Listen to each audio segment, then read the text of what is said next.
இந்த உலகில் இறந்தவர்களுக்கு மோட்சம் கிடைக்கும் நகரம் ஒன்று இருக்கிறது. அதுதான் காசி விஸ்வநாத் டெம்பிள் உள்ள காசி நகரம். இந்த இடம் சிவா, அதாவது சிவபெருமான் தங்கியிருக்கும் மிக புனிதமான நகரம் என்று நம்பப்படுகிறது. புராணங்களின்படி காசியில் யாராவது இறந்தால் அவர்களுக்கு மோட்சம் கிடைக்கும் என்று கூறப்படுகிறது. ஏன் தெரியுமா?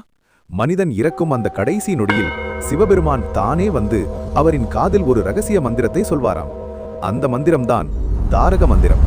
அந்த மந்திரத்தை கேட்டவுடன் அந்த ஆன்மா பிறவி சுழற்சியில் இருந்து விடுபட்டு மோட்சத்தை அடையும் என்று நம்பப்படுகிறது. அதனால்தான் உலகம் முழுவதிலிருந்தும் மக்கள் தங்கள் வாழ்நாளின் கடைசி காலத்தை காசியில் கழிக்க வருகிறார்கள். மேலும் காசியில் உள்ள மணிகர்ணிகா காட்டில் நடக்கும் இறுதி சடங்குகள் 1000 ஆண்டுகளாக நிறுத்தமின்றி நடைபெற்றுக் கொண்டிருக்கிறது. இன்றும் பலர் நம்புவது என்னவென்றால், காசியில் இறந்தவர்களை சிவபெருமான் தானே மோட்சத்திற்கு வழி நடத்துகிறார். சிவபெருமான் பிடித்திருந்தால் கமெண்டில் ஓம் நம சிவாய என்று எழுதுங்கள்.